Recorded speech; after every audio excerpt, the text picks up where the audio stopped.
Bienvenue à tous sur Gabon 24. Nous allons plonger au cœur d'un sujet qui ne laisse personne indifférent, surtout en ce moment.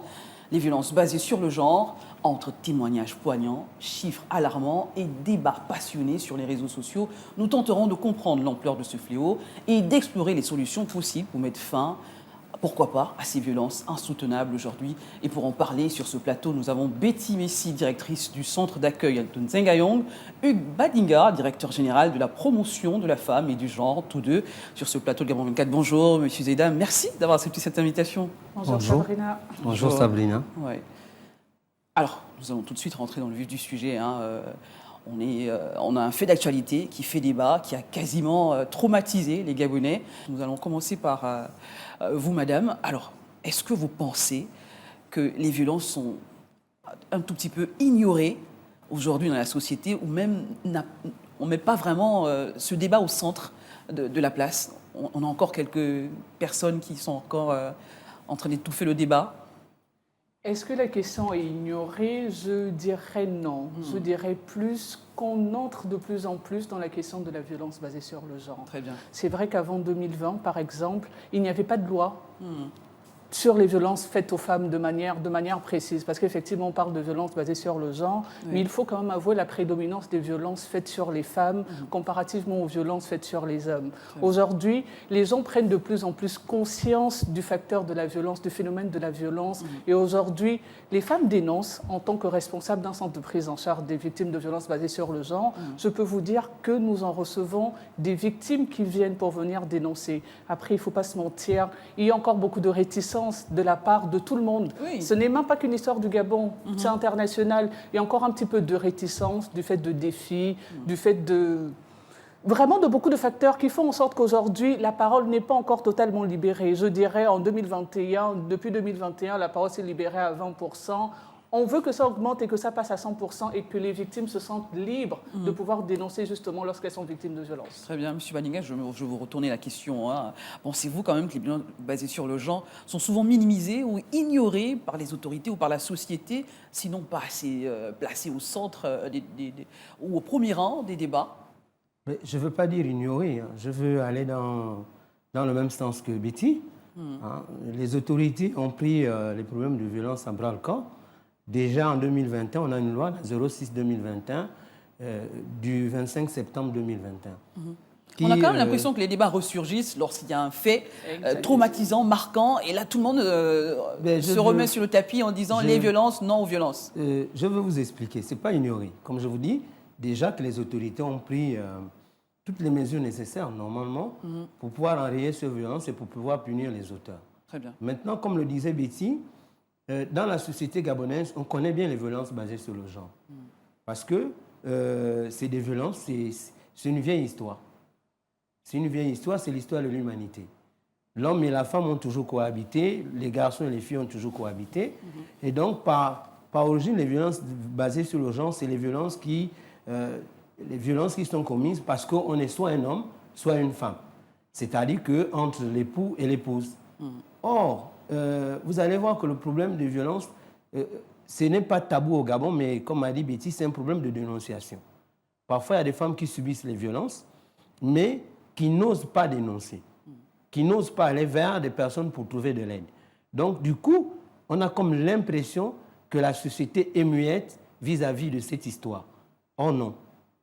Ce n'est que, comment vous le dites, ce n'est que en se prenant soi-même en charge. Mais ça fait des années, M. Badinga, qu'on dit les femmes n'osent pas, les femmes n'osent pas, les femmes n'osent pas. Mais il y a des mesures qui sont prises par les gouvernants. Quelles sont ces mesures, justement, aujourd'hui? Alors, les mesures, d'abord, il y a tout un mécanisme qui parle des mécanismes qui est à la fois juridique, administratif. Oui.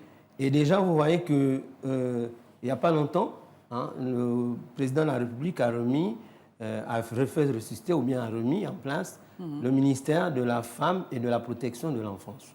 Au sein de ce ministère, c'est le ministère qui lutte contre les violences basées sur le genre. Il y a la Direction générale de la promotion de la femme et du genre, et qui a un mécanisme. Le mécanisme, c'est celui de la prise en charge, qui est une prise en charge qui est multisectorielle. Ce n'est pas une affaire du ministère de la Femme et de la Protection de l'Enfance. C'est une affaire de tout le monde, de tous les Gabonais, de toutes les administrations. On est tous concernés, on a tous une part de responsabilité. Tous, on a une part de responsabilité. Oui. Qu'on soit à l'école, qu'on soit en milieu professionnel, nous tous, on doit lutter pour les violences basées sur le genre. Parce qu'en milieu professionnel, il y en a. En milieu scolaire, il y en a. Et en milieu familial aussi, il y en a. Donc, du coup, je prends l'histoire, par exemple, qui est vraiment, pour nous, désolant, de la compatriote qui a été assassinée par son ex. Mais vous savez, la violence ne commence pas, elle ne s'aggrave pas le même jour. Au fait, c'est un cycle vicieux. C'est pourquoi lorsqu'une violence commence, surtout une violence basée sur le genre, même vous, si votre époux commence à vous donner une chiffre, vous devez réagir. Justement, je m'adressais à Mme Messi, il y a quand même un panel de violences. On ne parle pas ici d'une seule violence. Exactement. C'est vrai qu'il y a de plus en plus des violences qui sont récurrentes, qu'on connaît tous, Exact. violences conjugales, mais encore. Exactement. Les violences, elles sont vraiment multiformes. Il parlait de la loi 006/2020. Il est important de le rappeler, elle reconnaît toutes les formes de violence qui peuvent être dénoncées. On va avoir la violence physique avec l'altération de l'intégrité physique de la personne. Ce sont les plus récurrentes, mais ce ne sont pourtant pas les plus graves. Parce qu'à côté de ça, on a la violence psychologique, on a la violence morale, on a la violence économique et administrative. Le fait pour un homme ou pour une femme, ça va dans les deux sens, de retenir le salaire de quelqu'un, c'est une violence économique. Le fait pour un homme de retenir les papiers, le passeport de sa femme, c'est une violence administrative. À côté de ça également, on a la violence sexuelle, qui est malheureusement aujourd'hui, la plupart du temps, en tout cas pour les cas que nous recevons au centre, commis sur des enfants. Vous voyez qu'il y a une multiplicité de violences qui peuvent maintenant apparaître dans différents lieux. On parle beaucoup de la violence conjugale, mais il n'y a pas que ça. Il y a également la violence en milieu scolaire, il y a également la violence en milieu professionnel, il y a également la violence patrimoniale. Vraiment, les violences, elles ont plusieurs formes et on peut les voir quasiment partout. Alors, Madame Messi, pensez-vous qu'aujourd'hui, l'éducation, la sensibilisation du public sont encore des moyens efficaces pour combattre les violences basées sur le genre? Est-ce qu'il ne faut pas employer des manières plus fortes aujourd'hui quand même? Manière plus forte, je ne dirais pas. Je pense que la sensibilisation... On n'a pas assez sensibilisé? On n'a pas assez sensibilisé et on ne sensibilisera jamais assez, si on peut le dire comme ça. Mais il faut également que la sensibilisation, elle évolue. Il ne faut pas juste faire une sensibilisation institutionnelle, il faut vraiment que toutes les parties prenantes, vous l'avez dit tout à l'heure, la responsabilité des violences basées sur le genre, c'est le fait de tout le monde. Ce n'est pas que le fait du gouvernement, ce n'est pas que le fait du ministère, ce n'est pas que le fait du centre d'Angers Charre. Tout le monde doit s'y mettre, même les médias, vous êtes partie prenante. Bien sûr. Vous devez faire passer des spots sur les violences, même dans les écoles, pourquoi pas intégrer des modules sur les violences basées sur le genre, ou même encore sur la manière dont une petite fille ou un petit garçon doit se concevoir. Vraiment, je ne pense pas qu'il y ait... Il faut juste qu'on continue de sensibiliser. Alors, en termes de loi, qu'est-ce qui a été mis concrètement en place pour encadrer cette lutte contre les violences aujourd'hui, M. Baliga? Aujourd'hui, je ne vais pas vous parler de beaucoup de lois. Je vais vous parler de la loi, la 06/2021, du 25 On la connaît, septembre celle-là. 2021. Oui. En fait, cette loi est complète. Je vous dis pourquoi. Parce qu'elle définit d'abord les violences, les types de violences. Elle définit comment faire la répression de ces violences. Très bien. Et derrière, elle pénalise même ces violences. Ça veut dire qu'en elle-même, elle n'a même pas besoin des textes d'application. Elle a besoin d'être appliquée telle qu'elle est, avec tout ce qui est à l'intérieur, parce qu'elle stratifie même. Elle remet les violences dans le contexte. Elle réprimande les violences en milieu professionnel, en milieu scolaire, en milieu familial, et même les violences institutionnelles. Elle parle dans le cadre de la discrimination, on parle même de plaisanteur socioculturel. C'est que nous avons hérité on va dire, de nos parents. Justement, est-ce que ces violences culturelles ne sont pas aussi des obstacles encore qui maintiennent Oui, c'est des obstacles, mais aujourd'hui... On a des exemples dans des familles, le neveu qui va abuser de la nièce. Ça existe, mais pas comme avant. Le Gabon a pris un pas, a pris des avancées énormes. Pourquoi? Parce que aujourd'hui, nous, lorsqu'on fait des sensibilisations, on sensibilise tout le monde. Avant, on avait peur, on n'avait peut-être pas peur, mais on hésitait d'aller sensibiliser, sans faire la sensibilisation dans les communautés. Aujourd'hui, par exemple, on fait les sensibilisations même au sein des églises, au sein des chefferies traditionnelles, et on incite même, pour ceux qui sont bouddhistes et autres, de faire les sensibilisations à l'intérieur de leur manja. Pourquoi? Parce que c'est dans ces milieux qu'on maintient les pesanteurs socioculturelles. Exact. Très bien, je vais revenir sur Madame Messi à propos de ces pesanteurs. On a cette culture du patriarcat, les stéréotypes de genre qui contribuent justement à perpétuer ces violences basées sur le genre. Lorsque la femme se lève dans la famille en disant non, je ne suis pas d'accord, il y a tel acte qui a été posé, les papas vont s'asseoir et les oncles en disant non, écoute, on va faire comme on a dit, on va appeler le neveu à côté, on va sensibiliser et puis on va passer crème, ça va passer outre et puis on passera à autre chose. Terminé. On ne pense pas à la victime, l'enfant qui a été violenté. Exactement. Oui. Dans ce type de cas, surtout quand ça concerne des enfants, ce qu'il faut savoir, c'est que vous, Madame Sabrina, comme moi, en tant qu'institution, nous avons l'obligation, c'est même pas un droit, nous avons l'obligation de saisir le procureur général. Et c'est ce que nous faisons. Porter plainte à son neveu. Exactement. Pour nous, pas pour porter plainte. Nous, on fait ce qu'on appelle la dénonciation des faits. Parce que c'est le procureur qui a l'habilitation de pouvoir soit porter plainte, du moins soit porter l'affaire devant les tribunaux ou ne pas le faire. Mais nous, on a obligation de faire cette dénonciation-là. Comme vous le dites, la plupart du temps, les violences sexuelles, par exemple, commises sur enfants, l'auteur, c'est toujours un membre de la famille. 80%, 90% des cas, l'auteur, c'est toujours un membre de la famille. Et la plupart des cas que nous avons dû prendre en charge, c'est des choses qui veulent être gérées dans la famille. Non, c'est une affaire privée, on va gérer entre nous-mêmes. Mais non, on ne peut pas laisser se faire. C'est parce qu'on ne peut pas se laisser se faire que nous, on a obligation de saisir le procureur. Et c'est maintenant le procureur, avec l'opportunité des poursuites, qui décide de poursuivre ou de ne pas poursuivre. La plupart du temps, l'affaire va un peu plus loin. Ces sanctions, M. Badinga, encourues par les auteurs de violences, est-ce que c'est toutes les formes, c'est sur toutes les formes de violence qui ont la même sanction? Évidemment pas. Ben non, toutes les formes de violence n'ont pas la même sanction. Parce qu'ils n'ont pas la même gravité. Par exemple, le viol est qualifié au Gabon comme un crime. C'est un crime. Très bien. Mais une violence physique, un mari qui gifle sa femme, par exemple, n'est pas réprimandé de la même façon qu'un mari qui viole sa femme. Bien que Parce ce soit qu'il y a le le viol conjugal. Le début de quelque chose quand même. Hein. Ah oui. C'est pourquoi je vous ai dit que la violence est un cycle. Lorsqu'il commence, il ne faut pas l'accepter. Si vous acceptez déjà une violence vis-à-vis de votre conjoint ou votre partenaire, ça va donner le courage de continuer. C'est pourquoi lorsque nous on fait les sensibilisations, on dit d'abord que l'affaire de freiner les violences, c'est d'abord une affaire personnelle. Surtout les violences en milieu conjugal. C'est personnel. Quel que soit le conjoint, l'homme et la femme, il faut déjà s'assumer. Se dire qu'aucune violence n'est démise. Aucune violence. Pourquoi alors, je prends un exemple, pourquoi un homme giflerait sur sa femme?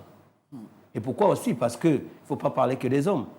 Pourquoi alors une femme prendrait un verre et lancerait à son mari? En effet, c'est encore quelque chose d'assez tabou, on n'en parle pas assez, mais il y a aussi des femmes qui usent de la violence. Bien évidemment, en tant que directeur du Centre d'Angers la prise en charge, je peux vous dire que 89% des cas que nous avons reçus, ce sont des femmes, mais 11% ce sont des hommes. Ça veut dire que les hommes ne sont pas en marge. 11%. 11%, ce n'est pas un chiffre à négliger. Sur plus de 1800 victimes prises en charge, 11%, ça fait quand même quasiment 150. C'est énorme, c'est énorme. Oui. Aujourd'hui, les hommes également se sentent un peu plus inclus dans la question des violences basées sur le genre. C'est pour ça qu'on ne parle plus uniquement de violences faites aux femmes, mais violences basées sur le genre. Il y a encore une violence assez taboue, c'est celle de la mère sur son propre enfant ou de la sœur sur son frère, un cercle familial où on use de la violence qui paraît tout à fait normale, hein, M. Badinga. Oui, mais c'est cette normalité que gardent les familles qui crée après des bourreaux. On a une maman persécutée par un mari ou les problèmes de boulot et on s'acharne sur l'enfant et ça paraît normal. Mais ça paraît normal. La conséquence, c'est quoi? Cet enfant, si c'est un garçon, penserait que la meilleure manière de raisonner, la meilleure manière de parler, de s'exprimer, c'est cogner sur quelqu'un. Et donc, du coup, là, on va fabriquer un homme ou une femme qui va déjà grandir avec l'esprit de violence et qui va forcément commettre ces actes de violence. Parce que le seul langage que cet enfant a connu, c'est la violence. Or, au niveau familial, normalement, on devait tout faire pour bannir les violences basées sur le genre. On devait empêcher, par exemple, empêcher, par exemple, des enfants de deux sexes opposés de se battre entre eux. Et mieux encore, je disais, puisque nous on reçoit aussi des couples, je recevais un couple il y a 2 jours, où je disais au mari, le mari disait que oui, voilà, elle m'insulte devant les enfants, mais moi, ma réaction, en tant qu'homme, les enfants leur-même m'insultaient tout le temps. La seule solution que j'ai trouvée, c'est de lui cogner. J'ai dit, OK. J'ai dit à la femme, j'ai dit, mes enfants, vous insultez votre mari devant les enfants. Votre fille va croire que insulter son mari, c'est normal. Et comme votre mari, lui, il a réagi, vous a tapé dessus, votre fils trouverait que quand sa femme va lui dire un mot déplacé, la solution, c'est lui connaît dessus. Mais ce qu'ils oublient, c'est qu'ils viennent de créer là 2 personnes innocentes, parce que ce sont des enfants. Demain, quand ils seront adultes, on va les accuser d'être violents. Or, ça a commencé depuis... Betty Messi, c'est quand même un cercle vicieux, cette violence. Exactement. On a du mal à connaître les limites, là où ça commence, là où ça s'arrête. On est un peu perdu des fois dans ce cercle vicieux de la violence quand même. Exact. Vraiment, c'est ce qui se constate. Comme il était en train de dire, le problème, c'est la limite. Où se situe réellement la limite? On a envie de le dire. Nous, on a grandi dans ça. Nous, on a vécu dans ça. De temps en temps, lorsque vous faites une bêtise, on vous met au coin. On vous met au coin ou on vous gifle un petit peu. Mais la correction, ça ne peut pas être de prendre... On a déjà reçu un cas où un père avait pris un fer à repasser. Wow. S'il vous plaît, il a pris un fer à repasser pour repasser le bras de sa fille qui était rentrée à 16h au lieu de 15h. Là, est-ce que c'est encore de la correction? Là, vous comprenez très bien qu'on dépasse les limites de ce qui est acceptable. On ne va pas dire aux gens de ne plus réprimer les enfants dans leur foyer, non, mais en toute chose, il y a des limites. Alors, tout simplement. Ce papa, justement, comment sanctionner ce papa qui utilise un fer à repasser sur sa propre fille? Comment le sanctionner si ce n'est que de partir devant les tribunaux? Justement, ce cas-là, on l'a dénoncé auprès du procureur de la République qui a saisi ce monsieur-là, tout simplement. Betty Messi, quelles sont les actions que vous posez au quotidien, justement?